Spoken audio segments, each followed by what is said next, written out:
All right, welcome to Sport Talk on Enterprise TV, where we give you all the latest from what is happening in the world of sports. If you are joining us for the first time, endeavor to follow us across all our social media platforms at Enterprise TV 7. My name is John Olasukomi. Join me and let's ride together. Joining me virtually today is a Man United fan to the core, and of course, he's not happy, he's not excited ever since he lost to Tottenham FC. His name is Segun Idowu Shadow Smith. Shadow Smith, Segun, good morning to you. Good morning, Olasukomi. All right, great to have you, Segun. Of course, we'll be starting with a lot of topics that we'll be discussing this great morning. And of course, you know how we do it on Friday. We do the review of the matches that went down during the week, and of course the preview of what we'll be having this weekend. You know how we do it. We start from local football because charity begins at home. All right, let's start with NPFL.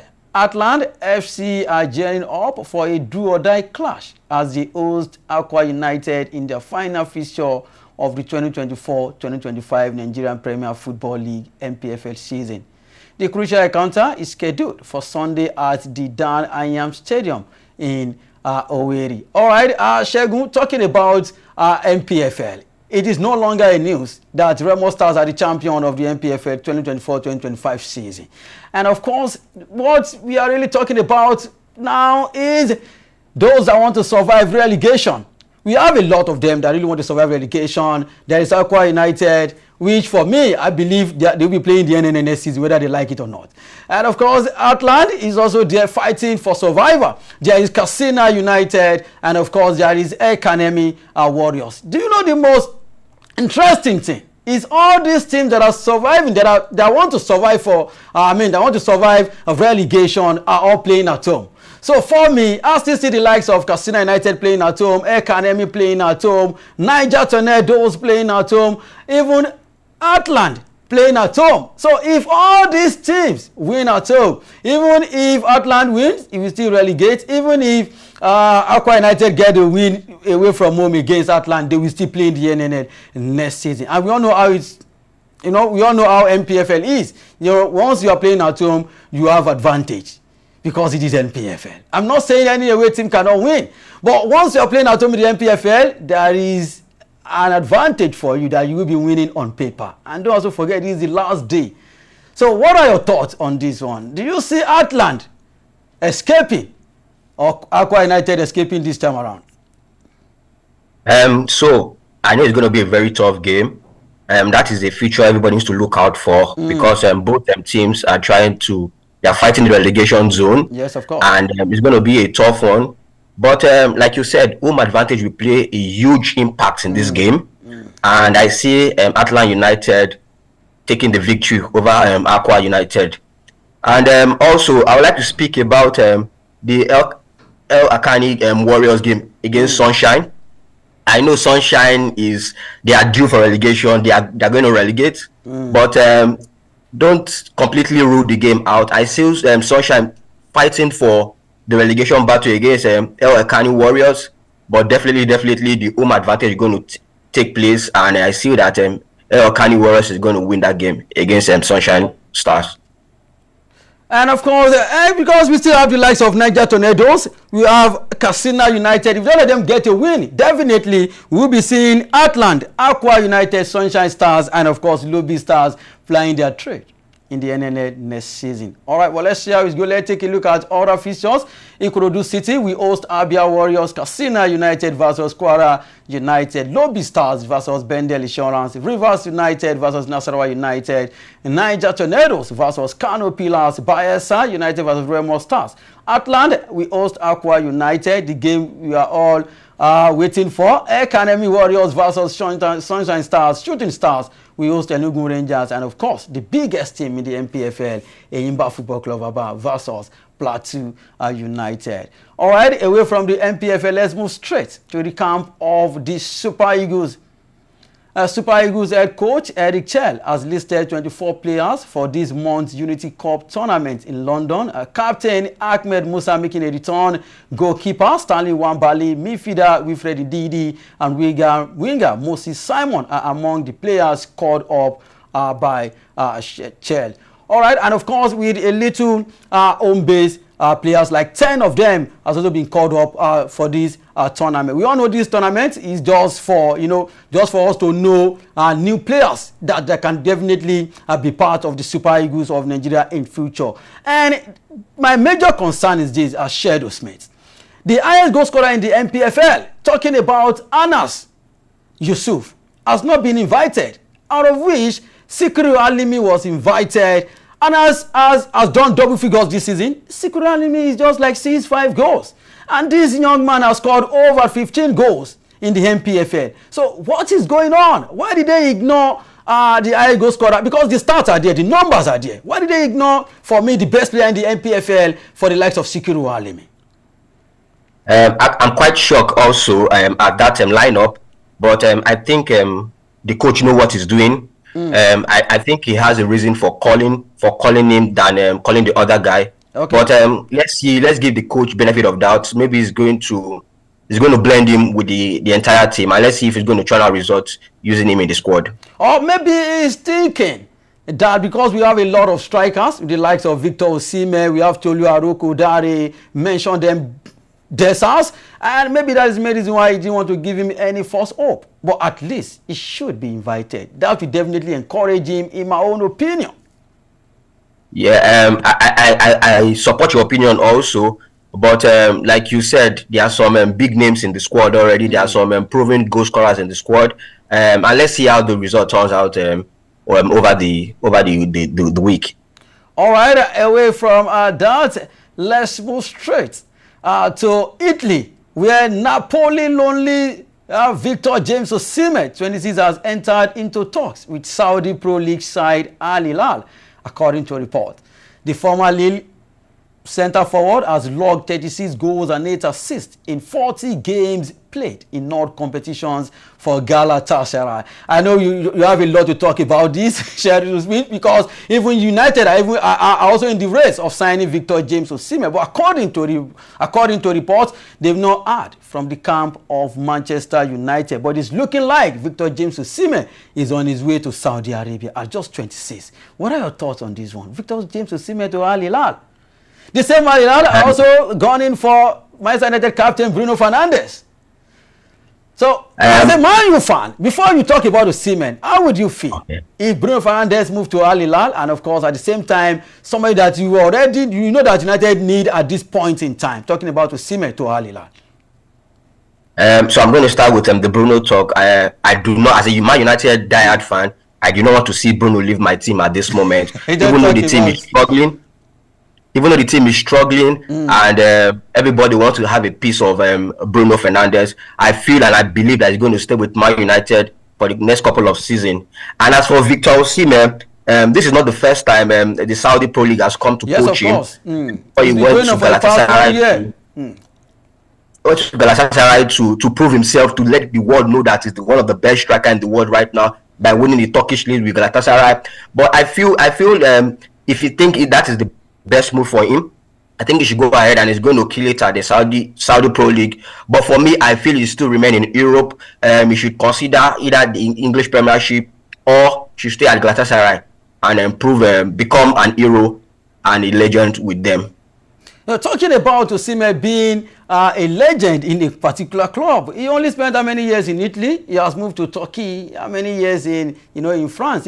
I believe if you want to be a legend in a team, the longevity is also part of it. Because when Tottenham defeated Manchester United, and Son was asked a particular question, "Are you a legend now?" And he said, "Yes, I can say I'm a legend." He has spent over how many years? But talking about Victor James Osimhen, we all know, for me, I will repeat, I've said it before and I will say it again. Arguably, Osimhen is the best striker in the world for me right now. Yes, so Osimhen is the best. If not for money, so why going to Saudi Arabia? So I think he also needs to consider his future. I know he's 26, he's hitting his prime, but at the same time, most of those clubs in Europe are not ready to pay is which wages, some for yes, some of course. club. Well, if you feel that's the best move for him, if you feel that that is the best move for him in his career at this moment, I totally support him as a big Victor Osimhen fan. And he's not ready to, you know, to collect pay cuts. Come on, that's crazy. I won't advise him to get pay cut. From we all know coming from Africa and being like, understand the way things are, and we all know that sometimes he was playing for Napoli after a season winning the trophy for them. He had an issue with the board and with the coach that they had to loan him out to Galatasaray. Yes, so I know how he can be as a black African player playing in Europe. But if he feels that Turkey League, Saudi Pro League rather, is the best move for him at this moment of his career, I wish him all the best, and I'm totally going to support him. We have a lot of some decent players there. There is Cristiano Ronaldo, there is Benzema, N'Golo Kante, mentioned them, Riyad Mahrez, a lot of fantastic players. Sadio Mane, even from this great continent. All right. Yes. According to Segun Osimhen, if that is the best thing for you to do, you're free to go to Al-HILAL. All right. Away from local football, let's move straight to foreign football. And you know where we'll be starting from? UEFA Europa League. Tottenham ended their 17-year wait for a trophy as Johnson's first half goal was enough to beat Manchester United in the Europa League final. Victory means under fire head coach Ange Postecoglou has fulfilled a promise to deliver silverware in his second season at Spurs. After that game, then I changed his name to Mr. Talk and Do, because he already said, in my second season, I always win something. So Mr. Talk and Do and Postecoglou did it for Tottenham Hotspur. But before you dive into the analysis, how did you feel that night? I mean, on Wednesday night. Should be told, I wasn't happy, even though I was confident before the game. With a lot of noise on Manchester United, a lot of them. Exactly. All right, seems like we have a glitch there. And of course, I just hope Segun Idowu Shedo Smith join us as soon as possible. We are having issues with his internet. All right, he was talking about the Tottenham versus Manchester United, how he felt so bad after the match that he was confident, before the kickoff of the game. And after the game, it was another thing entirely. So it is no longer news that the champions of Europe, talking about the second tier football in Europe, the UEFA Europa League, Tottenham Hotspur. And like I said earlier on, when Son was asked a particular question, are you a legend? And he said, I am a legend of Tottenham FC. I'm still talking about Tottenham, Manchester United, and for me, a lot of people blame Ruben Amorim based on his selection, that you don't just change your winning team like that. Why did you put Ugarte on the bench? You should have played Ugarte alongside Casemiro, so that you can allow Bruno Fernandes to express himself. One of the best creators when it comes to football, when it comes to modern football right now, happens to be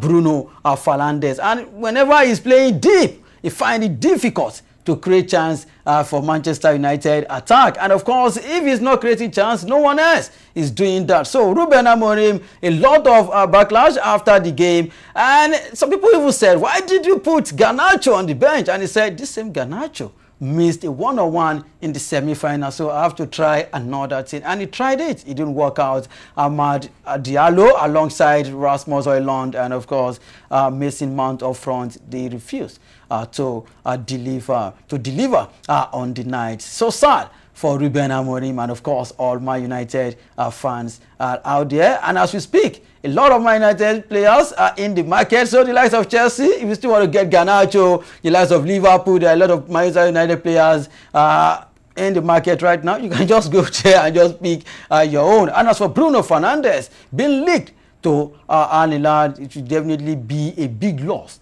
for Manchester United. All right, away from UEFA Europa League, let's move straight to the Premier League. Chelsea have been handed a boost ahead of this weekend's huge Premier League game in the race for Champions League football against Nottingham Forest. This is another race another race for Champions League. Whereas we have the likes of Chelsea, Aston Villa, Nottingham Forest, and Newcastle United all fighting for Champions League spots.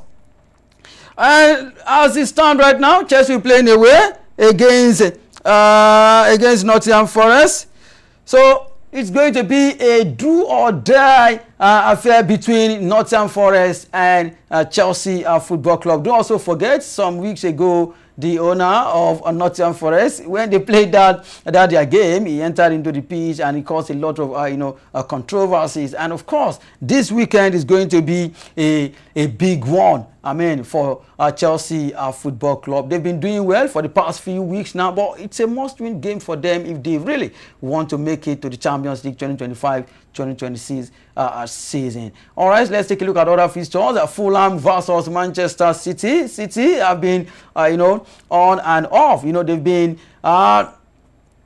not been consistent, this season. And of course, you also forget they just lost the FA Cup to Crystal Palace last weekend, and of course they must win against Fulham. And Fulham is not even, you can't even write off Fulham. They are also doing wonderfully well for themselves. Bournemouth will host Leicester City, Wolves versus Brentford, Manchester United versus Aston Villa. Let's see whether Manchester United can redeem the loss. The UEFA Europa League, the one they lost to Tottenham Hotspur. Maybe they will give their fans something to cheer up this weekend by winning against Aston Villa. Southampton versus Arsenal, Newcastle United versus Everton, a must-win game for Newcastle United if they want to play in the Champions League next season. The champions, already talking about Liverpool, will host Crystal Palace. And Ipswich Town versus West Ham United. Guess who is playing Brighton at home?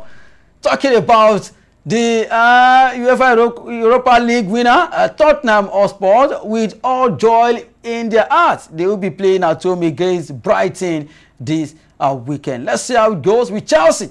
Make it to the Champions League. Time will tell. Just less than 72 hours. We will know whether Chelsea will be playing in the Champions League next season. All right, away from that, let's move straight to Italy. Napoli will wrap up the last major European League title, still to be decided on Friday today if they beat Cagliari in the final game of this season. This season, Italian Serie A have been the toughest league this season, that the winner will be decided on the last day. Napoli and of course Inter Milan. Where is the pendulum swinging to? Inter Milan lost it last weekend when they drew that match against Lazio 2-2. And this weekend they will be playing away from home against Como. We all know how Cesc Fabregas, we all know what the young man is doing with Como presently. And of course, nobody can literally say they will beat Como at home. And of course, Inter Milan, they are also in the final of the UEFA Champions League, and they still want to win the Scudetto. Talking about Napoli, they have an experienced coach that have won this cup with two different giants in Italy. He has won with Inter Milan, with Juventus. So if he wins this again for Napoli, he will be the first coach to win it with three different clubs in Italy. And guess what? They will be playing at the Diego Armando Maradona Stadium against Cagliari. So they have all it takes to win it tonight, to win the Scudetto tonight. That is if they do everything right this evening. And of course, at the same time, Inter Milan will be hoping that they draw points tonight. So Italian Serie A will be decided this night, Friday. And of course, Inter Milan, will they win it? Napoli, will they win it? Only time will tell. All right, for me, I still feel that Napoli will definitely be crowned the champions of Italian Serie A 2024-2025 season, because number one, they're playing at home. Number two, Inter Milan are playing away from home. And guess who will not be in the dugout tonight? The man called Inzaghi. with what happened against Lazio. So he has been banned from the touchline. He won't be in the touchline for Inter Milan too. So a lot of things, a lot of factors that will definitely determine whether Inter Milan will definitely get it right against Como. And of course, let's take a look at other fixtures. Como versus Inter Milan, Napoli versus Cagliari, Bologna, we host Genoa, AC Milan versus Monza, Venezia versus almighty Juventus, in as much as some people do not like to hear that, but it is what it is. Juventus are still the best for me in Italian Serie A, and they will be playing away from home. They also need to play in the Champions League next season. So Igor Tudor, do the work, get the job done today away from home against Venezia. Lazio versus Lecce, Torino, we host Torino versus Roma, beg your pardon, Atalanta versus Parma, and Poli versus Verona. Away from Italy, let's move straight to Spain. It is also done and dusted in Spain. It is no longer a news that Barcelona are the champions of La Liga 2024-2025 season. And of course, let's go straight to the camp of Real Madrid. The squad completed their second training session of the week at Real Madrid City as they continue their preparations for the final La Liga game of the campaign, which sees them face Real Sociedad at the Bernabeu. I know the only thing they are playing for right now is just for Mbappe to win the Pichichi. He is on 29 goals already. He needs to score more goals so that he can be the highest goal scorer, in Europe. And of course, we also forget that Salah somewhere also fighting for this golden, for this golden boot, talking about Liverpool. And of course, Mbappe has been doing wonderfully well with Real Madrid in his debut season. He broke a lot of records, scored a lot of goals, but of course, he didn't win them the league. Real Madrid, they will be hosting Real Sociedad this weekend. And don't also forget, Luka Modric set to leave Real Madrid. Another big loss for Real Madrid. For me, I believe he has paid his dues. The likes of Casemiro left already, Toni Kroos, when these trio were playing together at Real Madrid. You all know what they did. They won the Champions League back to back, 3 times in a row alongside the Benzema, Ronaldo, Bale, Isco, and co. But you can't take anything away from that midfield back then. Casemiro, Toni Kroos, and of course, Luka Modric. For me, I believe he has paid his dues. It is time for him to leave. He's old enough. He will be 40 in no time. So he can still go to Saudi Arabia and also cash out just the way Ronaldo, Benzema are all doing presently. And of course, the likes of Rudiger are still fighting, to be back for Real Madrid. Let's take a look at other fixtures. Real Madrid hosts Real Sociedad, Real Betis versus Valencia, Girona versus Atletico Madrid, Athletic Club hosts Barcelona, the champions of La Liga, Villarreal versus Sevilla, Getafe versus Celta Figo. All right, away from foreign football, let's move straight to other sports. Team Bayelsa have maintained his lead on the medals table at the ongoing National Sports Festival, NSF, in Ogun State. All right, it is what it is. My major concern about this is like our own Olympic. I see no reason why this, competition, talking about National Sports Festival, should not be televised, should not be on TV. This is an avenue for these young lads to showcase their talent. For all these lads, I beg your pardon, to showcase their talent. It should definitely be on TV so that people can see how gifted these lads are. And as we speak, Bayelsa are still leading. They are still leading the table. They've won 30 gold, 12 silver, 13 bronze, 55 in total.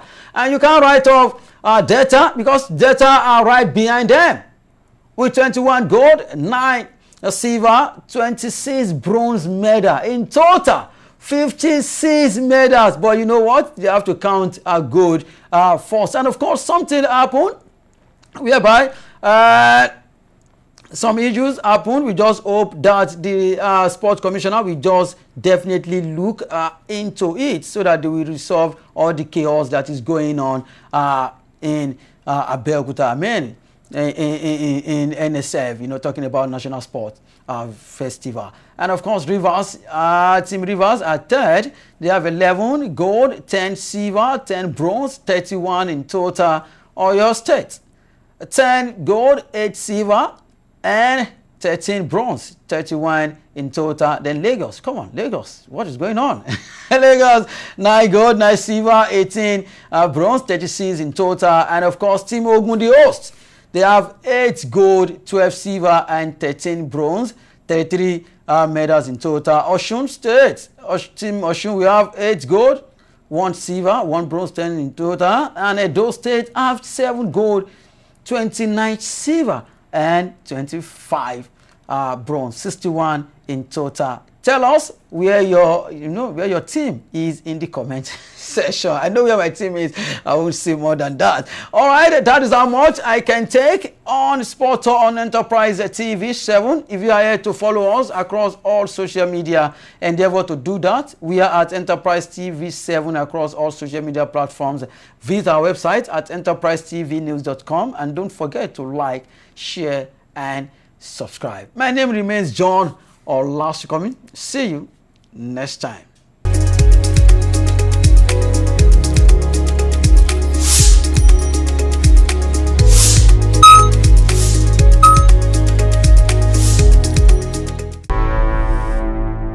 Enterprise TV, a tradition of truth.